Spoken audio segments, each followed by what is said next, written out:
السلام عليكم ورحمة الله وبركاته.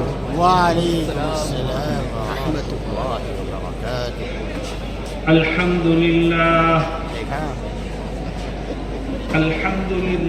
نحمده ونستعينه ونستغفره ونؤمن به ونتوكل عليه ونعوذ بالله من شرور أنفسنا ومن سيئات أعمالنا.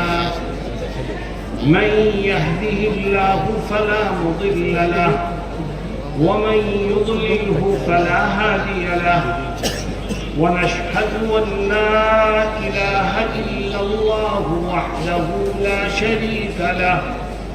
ونشهد أن سيدنا ونبينا وشفيعنا وسندنا ومولانا محمدا عبده ورسوله صلى الله تعالى عليه وعلى آله وصحبه وبارك وسلم. أما بعد، عن ابن عباس رضي الله عنه قال: كنت خلف النبي صلى الله عليه وسلم فقال رسول الله صلى الله عليه وسلم: يا غلام احفظ الله يحفظك، احفظ الله تجده تجاهك، وإذا سألت فاسأل الله، وإذا استعنت فاستعن بالله. ولو اجتمعت الأمة على أن ينفعوك بشيء لم ينفعوك إلا بشيء قد كتبه الله لك. ولو اجتمعت الأمة على أن يضروك بشيء لم يضروك إلا بشيء قد كتبه الله عليك، أو كما قال صلى الله عليه وسلم. حضرات علماء کرام، معزز حاضرین اور عزیز طلباء، سب سے زیادہ کٹھن اور دشوار کن وہ لمحہ ہوتا ہے جب استاد اور شاگردوں کے درمیان فراق اور جدائی کی گھڑی آ جائے. میں یہ سمجھتا ہوں کہ سال بھر، بلکہ کچھ طلباء کئی سالوں سے ساتھ ہیں اور اب جدائی اور دوری کا وقت قریب آ رہا ہے. اللہ رب العزت ہمارے ملنے کو بھی قبول فرمائے اور ہمارے جدا ہونے کو بھی قبول فرمائے، اور جو کچھ ہم نے حاصل کیا ہے اس کے فیوض و برکات سے ہمیں مالا مال فرمائے. میرے عزیز طلباء، میں آپ سے مخاطب ہوں. اللہ رب العزت کا یہ اصول ہے کہ وہ اپنے بندوں کو آزماتا ہے. کبھی کسی کو کچھ دے کر آزماتا ہے اور کبھی کسی سے کچھ لے کر آزماتا ہے. کبھی آزمائش میں مبتلا کرتا ہے انسان کو اپنی نعمتیں دے کر، اور کبھی آزمائش میں مبتلا کرتا ہے انسان کو اپنی نعمتوں سے محروم کر کے. چنانچہ قرآن کریم میں اللہ رب العزت نے آزمائش کے ان دونوں طریقوں کو ذکر فرمایا. ارشاد ربانی ہے: فَأَمَّا الْإِنسَانُ إِذَا مَا ابْتَلَاهُ رَبُّهُ فَأَكْرَمَهُ وَنَعَّمَهُ فَيَقُولُ رَبِّي أَكْرَمَنِ، وَأَمَّا إِذَا مَا ابْتَلَاهُ فَقَدَرَ عَلَيْهِ رِزْقَهُ فَيَقُولُ رَبِّي أَهَانَنِ. اللہ فرماتا ہے میں کبھی کسی انسان کو آزمائش میں مبتلا کرتا ہوں اس طرح سے کہ اس کو بے انتہا رزق عطا کرتا ہوں، اپنی نعمتوں سے مالا مال کرتا ہوں. وہ یہ سمجھنے لگتا ہے کہ میرا رب میرا اکرام کرتا ہے، مگر خدا کسی کا نہ اکرام کرتا ہے نہ کسی کی اہانت کرتا ہے. وہ تو ہر ایک کو آزمائش میں مبتلا کرتا ہے. اسی طرح وہ کبھی انسان کو تنگی رزق میں مبتلا کر کے آزماتا ہے۔ میرے عزیز طلبہ، خدا نے تمہیں بھی ایک عظیم آزمائش میں مبتلا کیا ہے۔ تمہیں علم کی دولت دے کر کے وہ آزمانا چاہے، تمہیں علم تمہارے سینوں میں محفوظ کر کے وہ آزمائش میں تمہیں مبتلا کرنا چاہے۔ اور کامیاب وہی ہوتا ہے جو آزمائش میں کھرا اترے، کامیاب وہی ہوتا ہے جو آزمائش کے ان لمحات میں اپنے آپ کو صحیح درست ثابت کرنے کی بھرپور کوشش کرے۔ میں آپ سے پوچھنا چاہتا ہوں، میری بات کو سن کر کے زور سے جواب دینا، کیونکہ جو تم جواب دو گے وہ تمہارا رب سنے گا۔ خدا نے تمہیں علم دے کر آزمانا چاہا ہے، بتاؤ تم اس آزمائش میں کھرے اترنا چاہتے ہو کہ نہیں؟ ناکامی سے بچنا چاہتے ہو؟ میرے دوستوں اور ساتھیوں، اس آزمائش میں ہم کھرے کیسے اتریں؟ ناکامی سے ہم کیسے بچیں؟ میں نے ایک حدیث شریف آپ کے سامنے پیش کی ہے۔ اس حدیث میں جناب رسول اللہ صلی اللہ علیہ وسلم نے کامیابی کے کچھ اصول ذکر فرمائے، جو ان اصولوں پر عمل کرے گا خدا اس کو کامیابی سے ہمکنار فرمائے گا اور ناکامی سے اس کی حفاظت فرمائے گا۔ حدیث کے راوی ہیں حضرت عبداللہ ابن عباس رضی اللہ عنہ، فرماتے ہیں کنت خلف النبی صلی اللہ علیہ وسلم، میں نبی کریم صلی اللہ علیہ وسلم کے پیچھے تھا، آپ آگے تھے۔ بعض محدثین کہتے ہیں کہ یہ پیدل چلنے کی شکل میں آپ کے آگے ہونے اور خود کے پیچھے ہونے کو بیان کر رہے ہیں، اور بعض محدثین کہتے ہیں کہ نہیں، بلکہ یہ سواری پر آگے آپ سوار تھے، پیچھے حضرت عبداللہ ابن عباس رضی اللہ عنہ سوار تھے۔ اس وقت آپ نے چند باتیں ارشاد فرمائی، فرماتے ہیں مجھے مخاطب کرتے ہوئے آپ نے کہا یا غلام، اے بیٹے چند باتوں کا خیال رکھو۔ اور دیکھو یہ نصیحتیں در حقیقت آج کے ماحول میں بڑی اہم ہیں۔ تم ملک کے حالات کو دیکھ رہے ہو، کچھ طاقتیں ایسی ہیں جو اس ملک سے اسلام اور مسلمانوں کا نام و نشان مٹانا چاہتی ہیں، لیکن وہ دھوکے میں ہیں۔ تاریخ اس بات کی گواہ ہے کہ اسلام اور مسلمانوں کا نام مٹانے والے خود مٹ گئے۔ اسلام آج بھی زندہ ہے اور انشاءاللہ قیامت کی صبح تک زندہ ہے انشاءاللہ۔ لیکن میرے دوستوں اور ساتھیوں، ہمیں بھی کچھ کرنا ہے، ہماری بھی کچھ ذمہ داریاں ہیں۔ موجودہ حالات میں یہ نصیحتیں سونے کے پانی سے لکھے جانے کے قابل ہیں۔ آپ فرماتے ہیں یا غلام احفظ اللہ یحفظک، اے بیٹے اگر تو یہ چاہتا ہے کہ اللہ رب العزت تیری جان کی حفاظت کرے، تیرے مال کی حفاظت کرے، تیرے دین کی حفاظت کرے، تیری عزت و آبرو کی حفاظت کرے، تیری آل اولاد کی حفاظت کرے، تو میں تجھ کو اس کا نسخہ بتاتا ہوں۔ بتاؤ آج اس کی ضرورت پہلے سے زیادہ ہے کہ نہیں ہے؟ آقا فرماتے ہیں اے بیٹے اگر تو یہ چاہتا ہے کہ خدا تیری جان کا محافظ بنے، تیرے مال کا محافظ بنے، تیری عزت و آبرو کا محافظ بنے، تیرے آل اولاد کا محافظ بنے، تو آپ اس کا طریقہ میں تجھ کو سکھاتا ہوں۔ اے اللہ کے نبی کیا طریقہ ہے؟ فرماتے ہیں احفظ اللہ، ایک کام کر لے تو اللہ بقیہ تیرے سارے کام کر دے گا، اور وہ کام یہ ہے کہ تو اللہ کا محافظ بن، خدا تیرا محافظ بن جائے۔ میرے دوستوں اور ساتھیوں، سوال یہ پیدا ہوتا ہے کہ ایک شخص خدا کا محافظ کیسے بن سکتا ہے؟ احفظ اللہ کے الفاظ ہیں کہ خدا کا محافظ بن، تو خدا تیرا محافظ بنے گا۔ اگر تم خدا کے محافظ بننا چاہتے ہو تو زندگی میں 3 کام کرو، اللہ رب العزت تمہیں اپنے محافظین میں شامل کر دے۔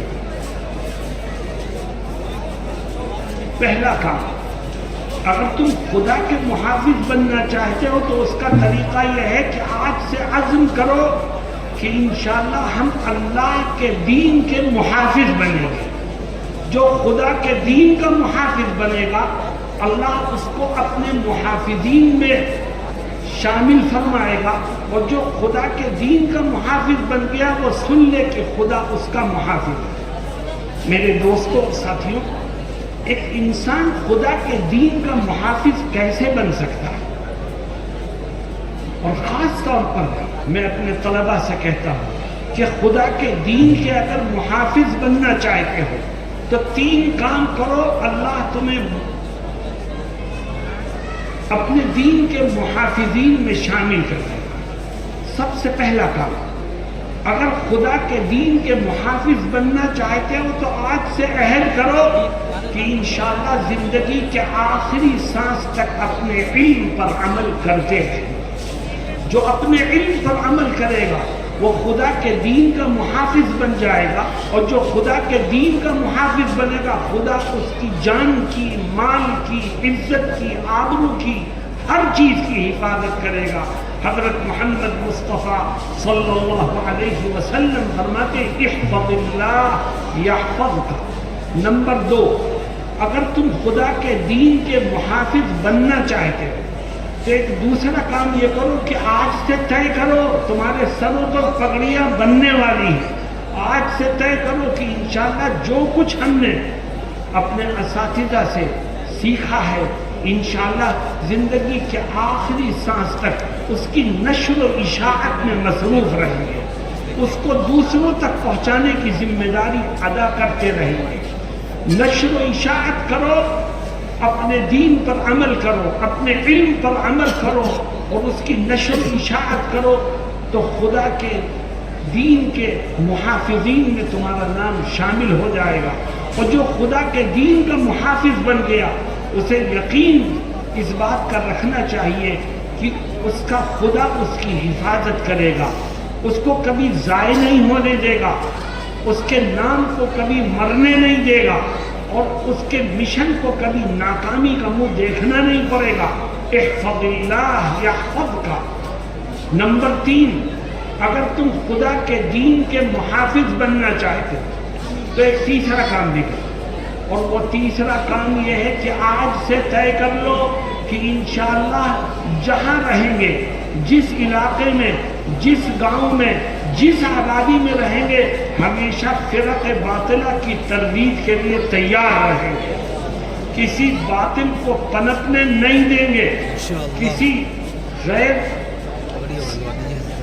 مناسب نامناسب تحریک کو بڑھنے کا موقع نہیں دیں گے، اور ہمیشہ باطل کے خلاف شمشیر برہنہ بن کر کے ثابت قدم رہیں گے انشاءاللہ۔ میرے عزیز ساتھیوں، یہ 3 کام ہیں، جس نے یہ 3 کام کیے وہ اللہ کے دین کا محافظ ہے۔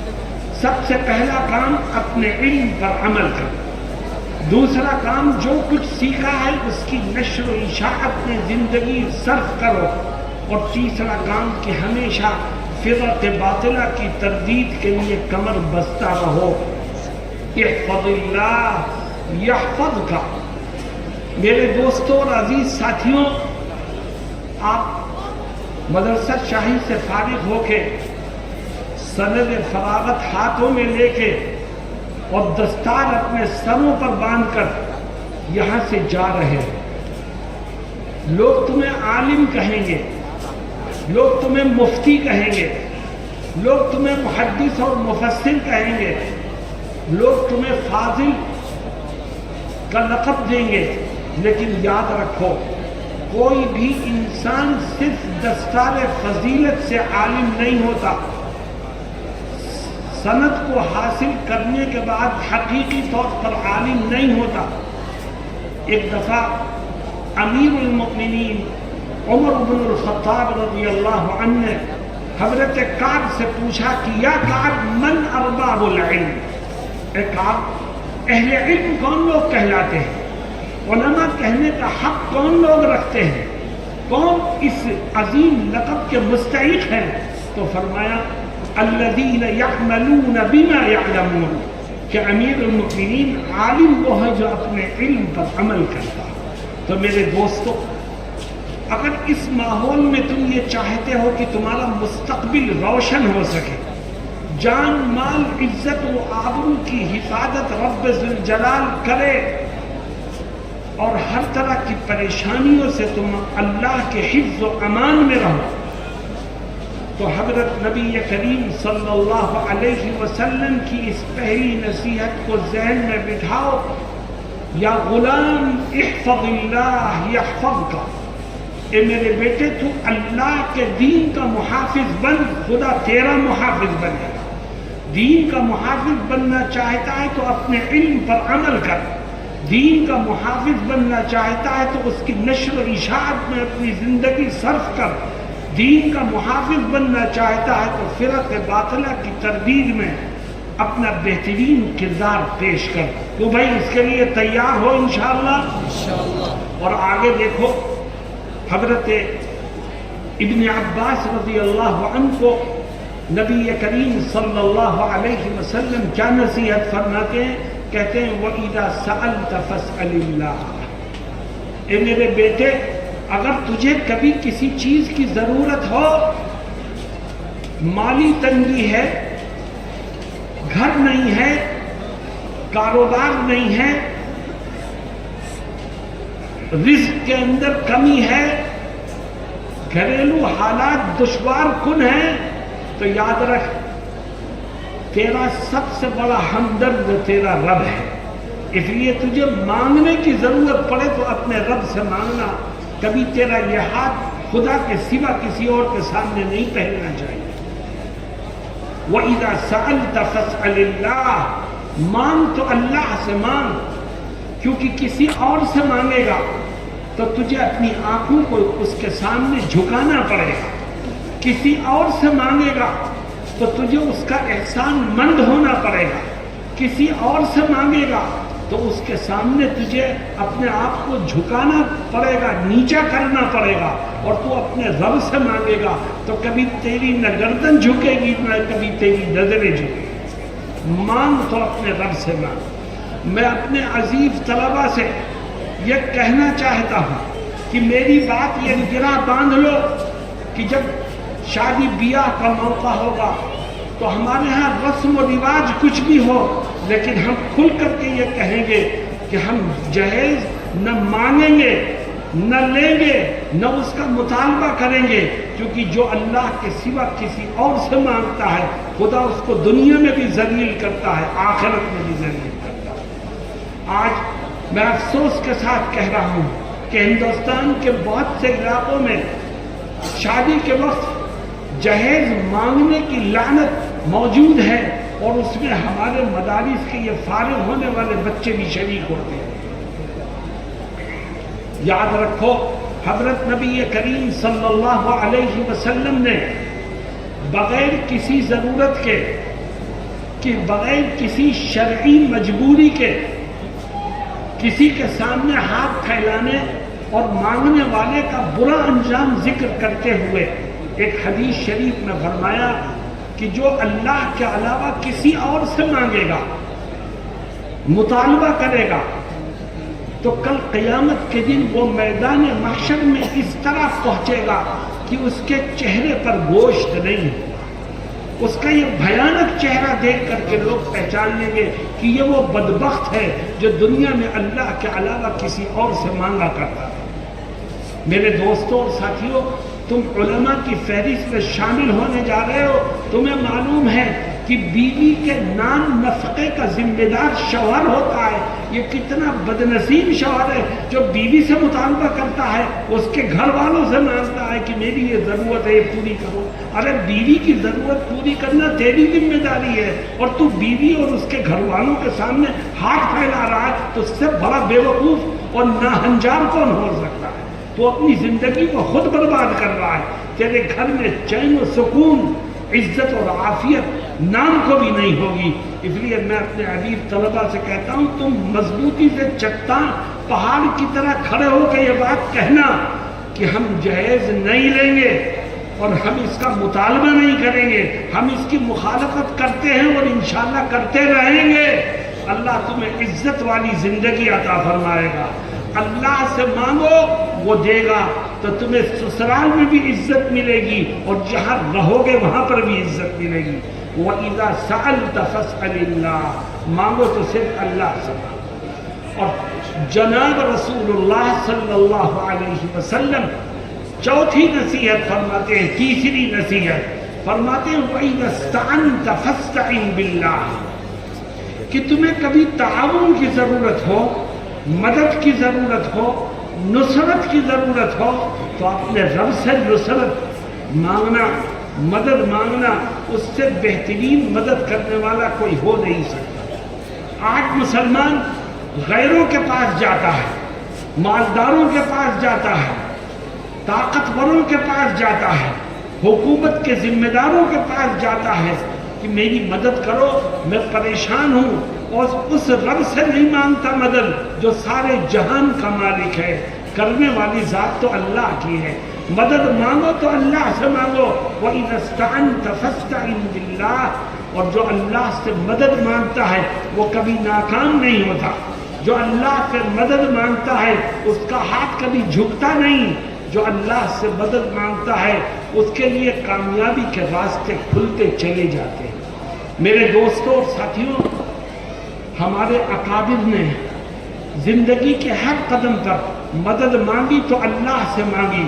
جب دارالعلوم دیوبند کی بنیاد کی پہلی اینٹ رکھی تو مدد اللہ سے مانگی. بتاؤ انہیں کامیابی ملی کہ نہیں ملی؟ جب تبلیغی جماعت کا کام شروع کیا گیا تو مدد اللہ سے مانگی. بتاؤ انہیں کامیابی ملی کہ نہیں ملی؟ جب جمعیت علماء کا کام شروع کیا گیا تو مدد اللہ سے مانگی. آج بھی وہ کام اپنے پوری آب و تاب کے ساتھ زندہ اور جاری ہے, کیونکہ مدد کس سے مانگی گئی تھی؟ اللہ سے مانگی گئی تھی. جب اللہ سے مدد مانگ کے کام شروع کرو گے تو کبھی ناکامی کا منہ دیکھنے کی ضرورت نہیں پڑے گی, اور جب غیروں سے مدد مانگو گے تو ناکامی کے سوا کچھ ہاتھ نہیں لگے گا. مجھے ایک واقعہ یاد آیا. حضرت مولانا قاسم نانوتوی رحمہ اللہ جو ہمارے اس ادارے کے بانی ہیں اور ہمارے یہ فضلہ شاہی سے فارغ ہے اور اپنے نام کے آگے قاسمی لکھیں گے. لوگ پوچھتے ہیں صاحب تم تو دارالعلوم سے فارغ نہیں ہے, تم قاسمی کیوں لکھتے ہو؟ ہم کہتے ہیں کہ ہمارے ادارے کے فضلہ ہی کو قاسمی لکھنے کا حق حاصل ہے, کیونکہ جامعہ قاسمیہ مدرسہ شاہی وہ ادارہ ہے جس کی بنیاد تنے تنہا حضرت قاسم نانوتوی رحمہ اللہ نے رکھی, اور دارالعلوم کی بنیاد رکھنے میں تو حضرت کے ساتھ اور بھی لوگ شریک تھے. لہذا آپ قاسمی ہیں, اس لیے سنیے آپ حضرت نانوتوی رحمہ اللہ کے واقعے. حضرت کے زمانے میں ایک بڑے عالم تھے اور تھے وہ غیر مقلد, اور بڑی شہرت تھی ان کی علم حدیث پر, علم کلام پر, علم تفسیر پر ان کی بڑی پکڑ تھی. انہیں شوق ہوا دیوبند آنے کا. وہ دیوبند آئے اور انہوں نے حضرت نانوتوی رحمہ اللہ سے کہا کہ میں آپ سے تقلید پر گفتگو کرنا چاہتا ہوں, کیونکہ وہ غیر مقلد عالم تھے, تقلید کے خلاف تھے, سلفی تھے. حضرت نانوتوی رحمہ اللہ سے اپنے علم کے غرور میں گفتگو کرنے آئے کہ آئیے میں تقلید کے موضوع پر آپ سے بات کروں گا. حضرت کا قیام تھا چھتہ مسجد میں. یہ چھتہ مسجد پہنچ گئے. گفتگو کے لیے طے ہوا کہ تنہا ہوں گے میں اور آپ, کوئی تیسرا آدمی نہیں ہوگا, ہم تنہائی میں بیٹھ کے گفتگو کریں گے. تھوڑی دیر کے لیے چھتہ مسجد کے کمرے میں دونوں حضرات بیٹھ گئے. گفتگو کیا ہوئی کسی کو پتہ نہیں, کیونکہ کوئی تیسرا تھا ہی نہیں وہاں. گفتگو ہو گئی, دروازہ کھل گیا کمرے کا, لوگ آ گئے. تو وہ غیر مقلد عالم جب لوگ آ گئے تو کیا کہتے ہیں؟ وہ ان آنے والے ساتھیوں سے کہتے ہیں کہ میری گفتگو ہو گئی ہے, مگر مجھے ایک بات پر بڑی حیرت ہے. کس بات پر؟ کہنے لگے اس بات پر بڑی حیرت ہے کہ اتنا بڑا عالم ہے مولانا قاسم نانوتوی رحمہ اللہ کو، کہ اتنا بڑا عالم ہو پھر بھی مقلد ہے، اتنا بڑا عالم ہونے کے بعد بھی تقلید کرتا ہے، یہ میری سمجھ میں آنے والی بات نہیں۔ جیسے ہی انہوں نے یہ کہا کہ اتنا بڑا عالم اور مقلد، فوراً حضرت نانوتوی جواب میں کہتے ہیں کہ مجھے اس سے زیادہ حیرت اس بات پر ہے کہ تم اتنے بڑے جاہل ہو پھر بھی غیر مقلد۔ میرے دوستوں اور ساتھیوں، یہ ہمارے بزرگوں کا کردار ہے۔ علم تھا ان کے پاس، عمل تھا ان کے پاس، تقویٰ تھا ان کے پاس، ہر خوبی ان کے پاس تھی، لیکن پھر بھی حضرت محمد مصطفیٰ صلی اللہ علیہ وسلم کے بتائے ہوئے راستے پر اور اپنے بزرگوں کے دیے ہوئے نقش قدم پر وہ چلا کرتے تھے، یہی ان کی خوبی تھی۔ آج ہم نے اس خوبی کو چھوڑ دیا، اس لیے تم قاسمی بن کے جا رہے ہو۔ یہ عزم کرو کہ قاسمیت کے ذریعے سے ہمیں جو فکر ملی ہے، ہمیں جو سوچ مل رہی ہے اور کام کرنے کا جو ڈھنگ ہمیں بتایا جا رہا ہے، انشاءاللہ زندگی کے آخری سانس تک فکر قاسمی پر قائم رہتے ہوئے اپنی ذمہ داریوں کو ادا کریں۔ احفظ اللہ یحفظک، وَإِذَا سَأَلْتَ فَاسْأَلِ اللَّهِ وَإِذَا اسْتَعَنْتَ فَاسْتَعِنْ بِاللَّهِ۔ میرے دوستوں اور ساتھیوں، ہمارے بزرگوں میں بھی اختلاف ہوا، تم میں بھی آپس میں کسی ساتھی میں کسی سوچ و فکر کے سلسلے میں، کام کرنے کے انداز کے سلسلے میں اختلاف ہو سکتا ہے، لیکن کسی بھی اختلاف کو حد سے آگے مت بڑھانا، کسی فکری اور نظریاتی اختلاف کو ذاتی اختلاف مت بننے دینا۔ اگر تم نے نظریاتی اختلاف کو، سوچ و فکر کے اختلاف کو ذاتی اختلاف کا رنگ دے دیا تو یاد رکھو ہمیشہ ناکامی تمہارے مقدر میں لکھ دی جائے گی، اور اللہ کی طرف سے ہدایت کے فیصلے بند ہو جائیں گے۔ اسی اختلاف کو قرآن کہتا ہے وَلَا تَنَازَعُوا فَتَفْشَلُوا وَتَذْهَبَ رِيحُكُمْ وَاصْبِرُوا إِنَّ اللَّهَ مَعَ الصَّابِرِينَ، کہ ایسا اختلاف نہ ہو جس کا تعلق ذاتیات سے ہو، نفرت سے ہو، بغض و عناد سے ہو، دشمنی سے ہو۔ ایسا اختلاف کبھی اپنے درمیان پیدا مت ہونے دینا۔ ہاں، رائے کا اختلاف ہو سکتا ہے، فکر و سوچ کا اختلاف ہو سکتا ہے، طریقہ کار کا اختلاف ہو سکتا ہے۔ میں ایک واقعہ سنا کے اپنی بات کو ختم کرتا ہوں۔ ہندوستان جب آزاد ہو گیا تو ہمارے علماء کے دو طبقے سامنے آئے۔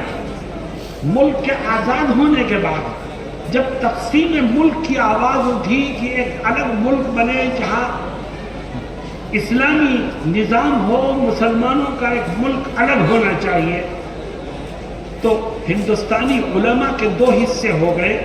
اکثر لوگ وہ تھے جو یہ کہتے تھے کہ ملک کو تقسیم مت کرو، یہ ملک ایک تھا، اسے ایک ہی رہنے۔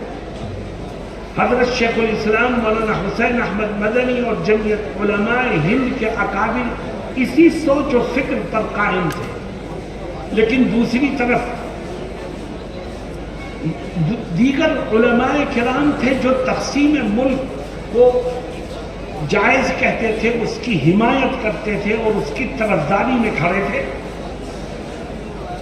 ان لوگوں میں ایک نام ہے حضرت مولانا الیاس صاحب رحمت اللہ علیہ، بانی تبلیغی جماعت۔ یہ بھی پاکستان بننے کے حامی تھے۔ تو ہوا کیا، دیکھو ہمارا اختلاف ہمارے بزرگوں کا کیسا تھا۔ مسلم لیگ کے کچھ لوگوں نے دلی میں ایک جلسہ کیا۔ یہ مسلم لیگ وہ تھی جو پاکستان بننے کی حامی تھی۔ ان کے لیڈروں نے دلی میں ایک جلسہ کیا اور مولانا الیاس صاحب رحمت اللہ علیہ کو الضیف الخاص کے طور پر، چیف گیسٹ کے طور پر بلایا۔ حضرت تشریف لے آئے، کیونکہ حضرت کے نظریے کے عین مطابق تھا جلسہ۔ مگر جلسے میں آنے والے کچھ پرجوش لوگوں نے حضرت شیخ الاسلام مولانا حسین احمد مدنی رحمہ اللہ کا نام لے کر ان کی شان میں گستاخیاں شروع کر دی. حضرت مولانا الیاس صاحب بیٹھے تھے. جب گستاخیاں کرنے والے لوگ اپنے بیانات سے فارغ ہوئے اور حضرت مولانا الیاس صاحب کو بیان کی دعوت دی تو حضرت بیٹھے اور کیا فرماتے ہیں؟ غور سے سنو، یہی نقطہ میں تمہارے ذہنوں میں اتارنا چاہتا ہوں. مولانا الیاس صاحب فرماتے ہیں کہ حضرت مدنی رحمہ اللہ کی سیاست میری سمجھ میں نہیں آ رہی ہے. اگر ان کی سیاست اور ان کی بات میری سمجھ میں آتی تو میں ان کے ساتھ ساتھ کھڑا ہوتا، لیکن میں یہ بات یقین سے کہتا ہوں کہ وہ متقی ہیں، وہ مخلص ہیں، وہ پرہیزگار ہیں، وہ اللہ کے نیک بندے ہیں. میرا ایمان ہے کہ جو ان کی شان میں گستاخی کرے گا وہ اپنی قبر میں انگارے بھرے. میرے دوستوں اور عزیز طلبہ، دیکھو ایک نظریاتی اختلاف اپنی جگہ، لیکن کسی کی شان میں گستاخی کرنا، اس کی ذات کو متہم بنانا اور اس اختلاف کو ذاتی اختلاف کا رنگ دینا، یہ ہمارے اکابر کی سوچ اور فکر کے خلاف ہے. ہمیشہ جہاں رہنا اس سے بچنا اور دین کے کام کو مضبوطی سے آگے بڑھانا. اللہ رب العزت تمہیں ہر جگہ کامیابی سے مالا مال فرمائے اور ہر کام اس یقین کے ساتھ کرنا جو اس روایت میں آخری جملے میں بات کہی گئی ہے، اس یقین کے ساتھ کرنا کہ ساری دنیا مل کر مجھے اگر نفع پہنچانا چاہے تو مجھے اتنا ہی نفع پہنچے گا جتنا میرا رب مجھے پہنچانا چاہتا ہے. وَلَوْ اجْتَمَعَتِ الْأُمَّةُ عَلَىٰ أَنْ يَنْفَعُوكَ بِشَيْءٍ لَمْ يَنْفَعُوكَ إِلَّا بِشَيْءٍ قَدْ كَتَبَهُ اللَّهُ لَكَ. ساری دنیا مل کر تجھے فائدہ پہنچانا چاہے اور تیرا رب تجھے اس فائدے سے محروم کرنا چاہے تو ساری دنیا مل کر بھی تجھے ایک پیسے کا فائدہ نہیں پہنچا سکتی. اور ساری دنیا تجھے نقصان پہنچانا چاہے اور تیرا رب تجھے اس نقصان سے بچانا چاہے تو ساری دنیا مل کر بھی تیرا بال بھی بیگا نہیں کر سکتی، تجھے ذرہ برابر کوئی نقصان نہیں. یہ یقین دل میں ہوگا تو زندگی کے کسی قدم پر تم گھبراؤ گے نہیں، پریشان نہیں ہوگے، پیچھے کی طرف دیکھنے کا تمہیں موقع نہیں ملے گا اور انشاءاللہ آگے بڑھتے چلے جاؤ گے. اللہ رب العزت ہم سب کو کہنے اور سننے سے زیادہ عمل کی توفیق سے مالا مال فرمائے اور تمہیں اپنے اکابر کی روش پر چلنے کی توفیق عطا فرمائے. وآخر دعوانا ان الحمد للہ رب